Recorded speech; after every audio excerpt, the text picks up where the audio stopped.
Welcome to Main Street Stories. We're fortunate to have with us here in the studio a young lady who, as just a teenager, started her own technology company.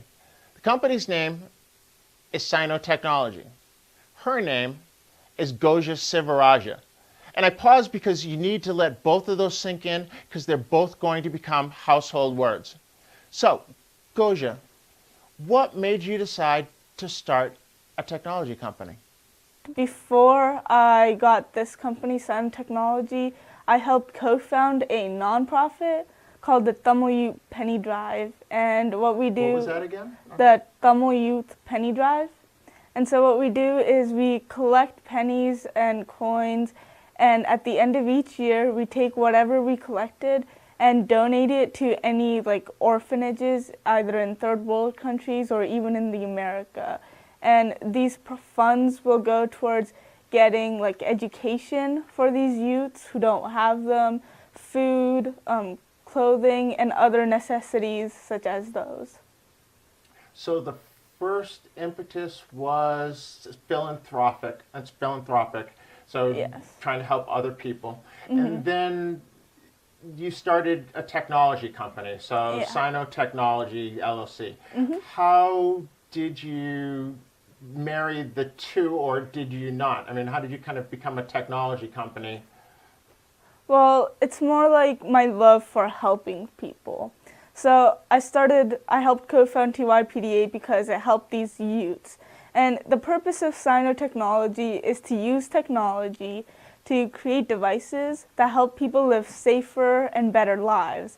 So it kind of has the same ideals. Okay. And so you've had a couple of products, one that's coming to market and another one that's somewhat in development. Yes. And so what was the first one and how did you come about it? So my first product is called the Movement Aid for the Visually Impaired, and we call it the MAVI for short. And I came up with it about 3 or 4 years ago. And what happened was I saw a blind person, and he was traveling along a park when he hit his head on a tree branch. And he had his cane, but the cane couldn't detect anything above his head level. And, he just stood there and rubbed it and then continued on his way like it was normal. And so that's what got me thinking. And that it was right before I started 8th grade. And so we had a science fair. We were required to participate in a science fair.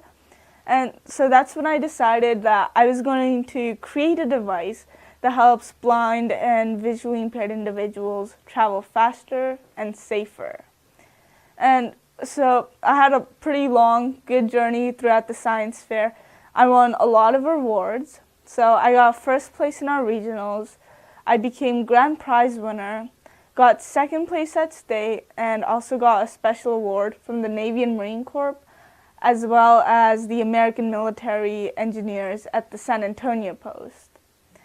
And what happened was, winning all of those awards, it made me realize that the product, the MAVI, it was actually viable and that it could actually help people. So that summer, the summer about a year after, I started visiting blind communities and started taking the MAVI to them, started volunteering there, and testing the product with the blind individuals.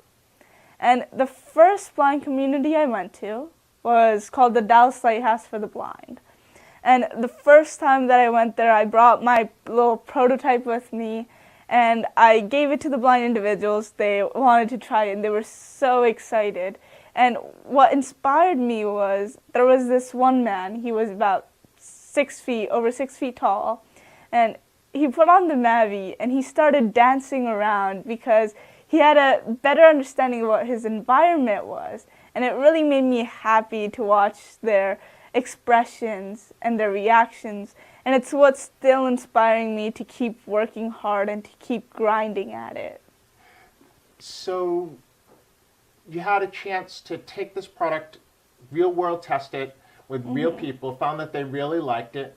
What were some of the things that you found that you had to improve upon it once you put it in the hands of real life situations?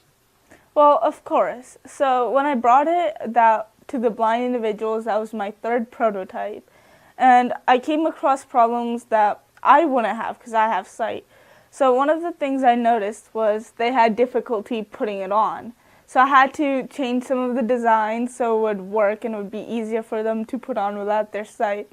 And really it was just a few minor changes, like improving the distance that I can detect and other small features like that. So is this product, has it come to market, or is it eminently about to come to market, or where are you in that process? So our plan is for it to come out during summer, so we're very close to it. Okay.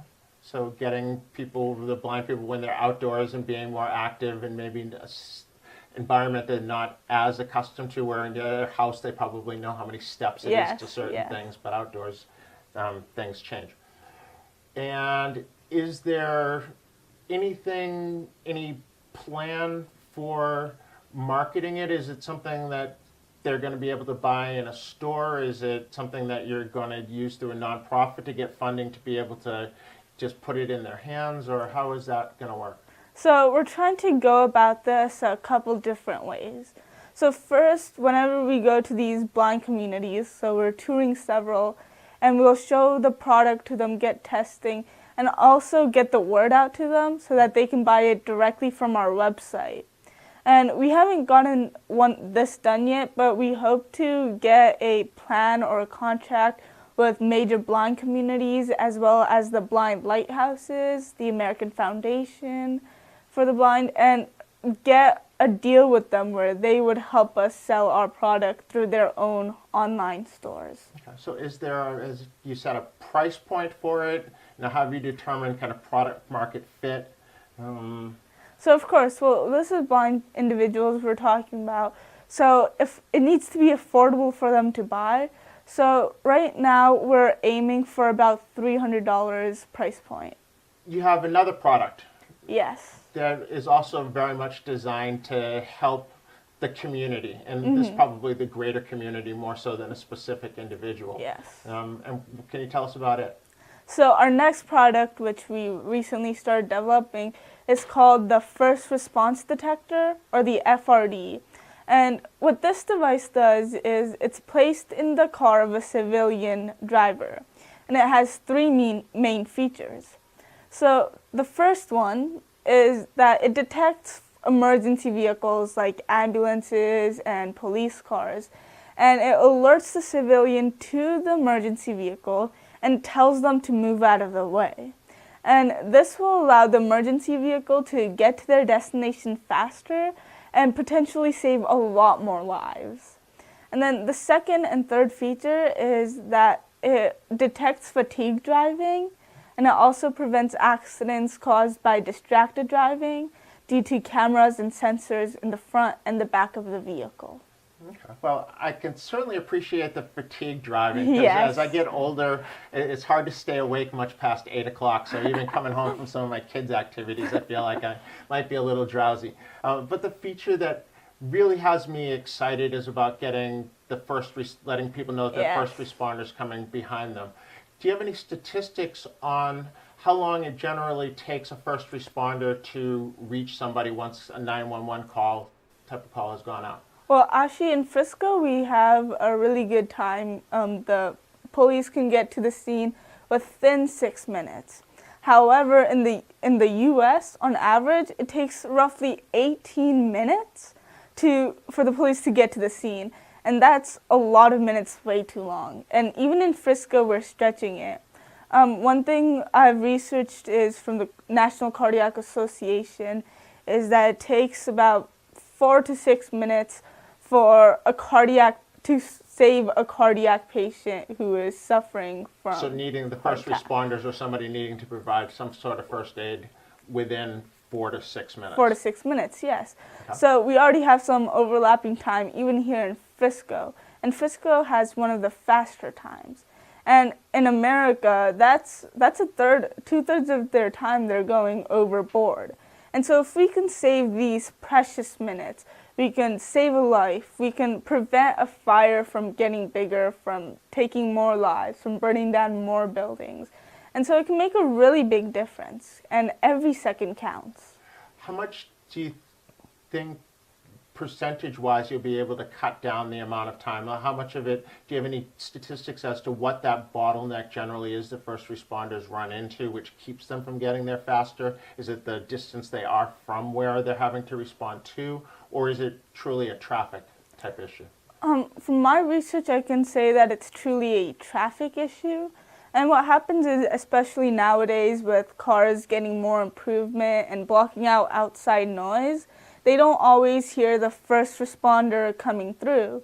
And so that means less people will move out of the way, making the ambulance stop at each and every single person. And that really delays the time that they can get through versus if they could just go right through. So that takes away minutes of their time. So is it a device that, if they're listening to the radio, turns down the radio so that they can hear the responders, or how does it alert them to the fact that there's going to be a police car, an ambulance, a fire truck coming?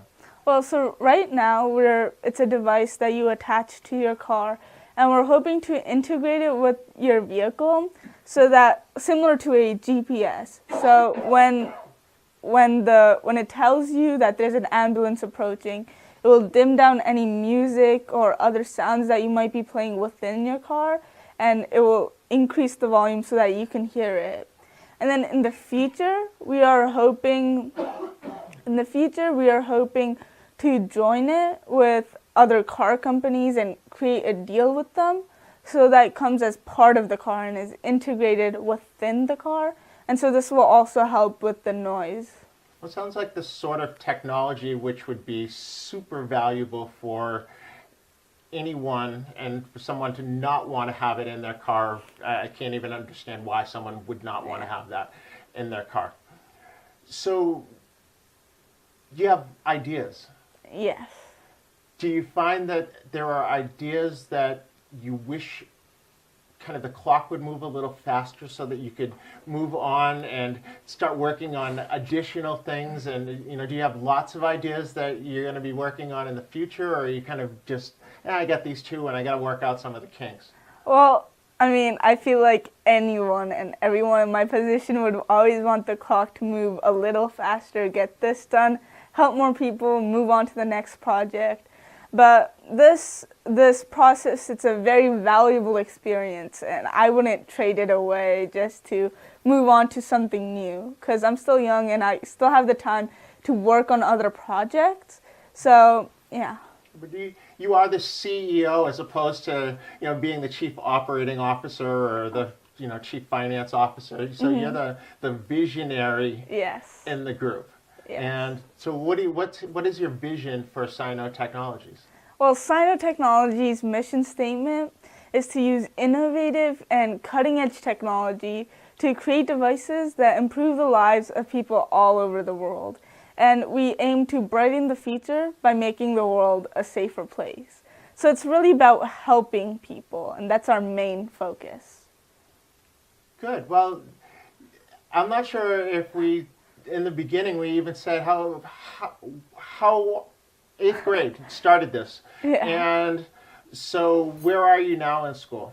So currently I'm a sophomore and I'm 15.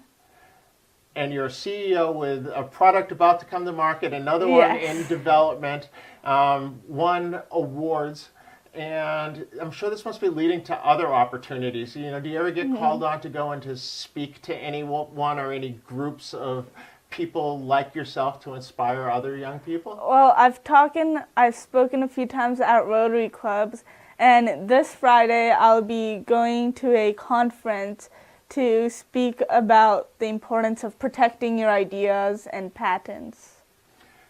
Wow, that's pretty heady stuff. And are these people that you're talking to, college graduates and things that are starting companies, or are they people your age, or the 8th graders? Like, I watched some show on television with the guy that Neil Patrick Harris, who used to be Doogie Howser, but watching 8th graders and 8-year-olds and how bright they are. So who are these people that you get to talk to? Well, it depends on which conference I'm doing and what I'm talking about, but it ranges between high schoolers to adults. Okay. Do you like public speaking? Yeah, it's a great experience and I enjoy it, yeah. because for a lot of people, public speaking is their number one fear, getting up in front of people. Well, I'm going to admit that I enjoy public speaking, but I'm still afraid to go onto the stage. So it's a bit of a conflict, you know?